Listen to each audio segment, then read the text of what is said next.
If you're on an adversarial path, as you progress on it, the forces to which we are adversarial notice. As always, this channel is against occupation and a word that rhymes with shmenicide. If you'd like to help, please check the links in the description.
Obviously, Thomas, good morning. I wanted to chat about something. I've made a video about this like some months ago, and I edited it and everything, but I was like, no, I want to add more links, so I just like didn't upload it. I think the timing of that is for a reason. I think it's probably better for me to sit here with my unwashed bedhead and just talk to you authentically right now. So I'm not gonna gossip, I'm not gonna speculate anything, but I did have a message from someone on Patreon asking me about somebody else. I think that was mostly out of concern. I don't think it was about trying to gossip or anything like that. It's just that they had noticed somebody had removed all their content and just sort of disappeared. And they were previously very active in the community of theistic Satanists and someone that I think a lot of people looked up to or look up to.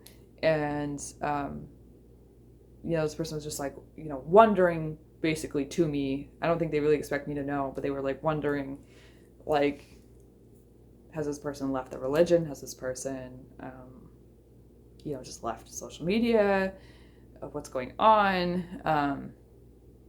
And like, I totally understand all that concern, and I think all that concern can be directed to the person at hand. Send them an email and be like, hey, I'm just hoping you're doing all right. I don't know what's going on with you, but I noticed you left. And I'm sure that person has received plenty of messages saying those things, and they're probably feeling overwhelmed. So, essentially like somebody, stepped away from their platform. That's what happened. And this isn't the first time I've seen someone in this specific community do so. And I think there's a lot of reasons why someone might. I did feel called to speak on this, not to speak on the other person, but to just speak on anything I see happen to more than one person around me around the same time, because I've had people, I've not really been online, but I've had people offline I've seen walk away from Satanism, and I've seen walk away from magic altogether at the same time. And that's none of my business really, so I don't really question people about it when they leave. They can share with me why if they want to. I was filming a lot and talking about the social media aspect, but I think I'm going to just put that to the side for now because that has so much going on with it. So I just want to talk instead about belief, faith, sustainability when it comes to a spiritual practice, and that does sort of overlap with the parasocial social media thing a little bit, but I want to focus mainly on like personal practice. You watching this, me, as individuals with our personal practices. I have, as I've said before, practiced other faiths before I found my way over here. And witchcraft has been with me through that. Whether I knew it or not, witchcraft has been with me through that. So my issues are never really whether or not witchcraft is in my life. It's just sort of what form it takes. But as far as my Satanism, Angela's Satanism. Although I love reading satanic literature and I love like connecting with Satan through that, and I love connecting with Satan through other, like learning what other Satanists believe, I am my own sovereign person. And I have my own relationship directly with Satan. And if I prioritize too much, filling myself with other people's ideas, I'm not going to be full of my own black flame. Because I think when people read text before they do it, they fill themselves with other people's ideas. We are doing magic with the mind. We are communicating with spirit with the mind. The mind has a lot of tendencies to take what it already knows and splash it onto new things. I think a lot of people don't trust themselves to build themselves, be themselves, make something for themselves. They don't trust themselves to speak with Satan. They don't trust themselves to speak with Lilith or to listen to the moon. And when I say all these things, it doesn't have to be a super clear audience experience. It does not have to be a theatrical experience. You're going to have experiences that transcend your imagination if you do this shit right. And if you're expecting everything to conform to the limits of your imagination, that's what you'll always be limited by. And if you allow other things from the mundane world to limit your imagination by taking on other people's ideas constantly and never ever taking the time to sit in the darkness and be with yourself and be in that void within, the black flame, the burning void within, to take that time and do that, then you're not going to feel inspired. You're going to hit a dead end. You're only going to be repeating ideas from other people. And I've seen this from many people, and they don't even know they're in that trap. And it's very sad,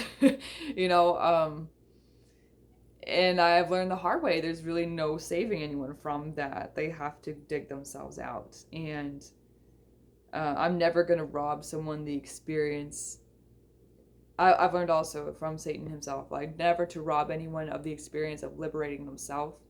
You can provide tools to the best of your ability in front of someone. You can lay the tools in front of someone, but you cannot make them pick up those tools. If people are committed to their own helplessness, which happens to all of us at some point. I'm not going to sit here and say like, oh, I'm perfect and I'm always a child of Lilith and nothing can stop me. Like, I go through periods where I feel limited and I take on limitations and I believe in limitations. And for that reason, my faith, whether in Lilith, in Satan, in myself, in any of the demons, in any of the previous deities I have worked with or honored or been devoted to. I don't forget any deity I work with, really. But there have been times when I didn't believe in them. There have been times when I didn't believe in them. I didn't believe. And that, something Satan has always reminded me, something that the gods have always reminded me in general, was that my belief did not fucking matter. I came to witchcraft as an atheist. I was even practicing witchcraft as an atheist and I did not know. I didn't acknowledge anything. I didn't think anything was there to acknowledge. I didn't really assert that there was nothing, but I was just sort of like, I don't really think there's anything. It's just the universe or whatever. And the gods were very mindful to show me otherwise. They were very willing to show me otherwise and very responsive to do so. And that has only grown with time, and that has only gotten more powerful as I've gotten more perceptive and I have connected with deities that are really meant for me. And it's hard as you change. It's hard to remember and appreciate how special that connection really is. sometimes because life comes at you. You don't get everything you want or everything you think you want. And shit falls apart, or you have to start over, or you have to restructure everything, or pick up after somebody else. Sometimes it's just what you have to do. It's not fair, but you have to. And then you just sort of get, stuck in a rut, and you may not tend to your practice the way you used to. What is important, and I've said this on Instagram, but I'll say it here as well. What is important is not avoiding fucking up.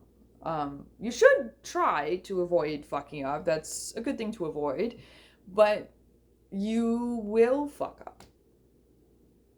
You're human. I don't care how many times you have ascended through the cliff off. You are in the flesh here, and therefore you are human. Okay? You may be a god in body. We are all, to some extent, that. You are just more developed than the average person. That's it. You're just someone with a better education at the end of the day, a better spiritual education.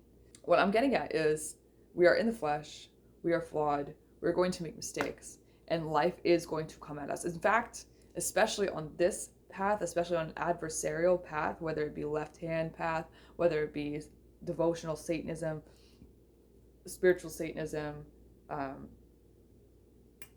anti-cosmic, whatever. If you're on an adversarial path, as you progress on it, the forces to which we are adversarial notice, okay? And they build blocks, they build barriers, they send obstacles in the forms of people, they send obstacles in the forms of jobs, they send obstacles in the forms of communities, they send obstacles in the forms of entities possessing communities. Like, shit gets a little wild, shit gets a little crazy. That happens. You have to weather that shit if you really want to take this serious. If you don't want to take it serious, don't move past a certain point. You know where that point is. You know where that line is. I'm someone, I crossed it very early. I crossed it very early, and I knew that in some way the occult would always play a part in my life. I knew that it was going to find me and that I was meant for it. And I now know kind of why. I feel with Satan, it's just, I feel like so much has been answered. And I would be lying if I sat here and told everybody, like, oh, I feel fine with Satan all the time. Like, I feel secure in my practice all the time. No. But what matters is what I do when I don't feel secure. What matters is, how do I recover? What do you do when you fuck up? What do you do to remedy that? And that doesn't, like, that can be for, you see that the carnations drink all the roses' water, but I have flowers here. It looked a lot more beautiful earlier, but I didn't get that much on camera, so that was for them, and that's what it was for. But what I'm saying is, like, that could be in a very tangible way with offerings. You can start there. But you reach a certain point where you understand the real offering that matters is your time. The real offering that matters is your effort and the accountability you hold yourself to. There are sacrifices you can make in your everyday to honor them, but the main sacrifice that matters is your time and your effort. And those things are precious commodities that the global capitalist hellscape is digitally robbing from us every day, and it's physically robbing from us every day. So part of that rebellion is sitting down, having a peaceful morning, lighting some candles, smoking some weed, talking to your spirits. Okay? It doesn't have to be an elaborate ritual every fucking time. I find that the more rules and limiting beliefs people add to their spiritual practice, the less sustainable it is. You should have some structure, because I was the opposite. I had very few rules, and so I fell out of a routine. And I didn't really know what to do. And now I'm at a point where I have to restructure everything because I need it to be more sustainable for me. I need it to be something with a structure, but still allows me flexibility. That is what being personally responsible for one's path means. So I hope that's some food for thought for now. I'm going to run out of time just because I have filled up my phone with videos I've not posted. Um, but I will be back. Thank you for sticking around. Thank you for sharing this little morning chat with me. This is definitely not the end of the conversation, but I just want to leave y'all with that for now. I'm going to go take a shower now. Bye.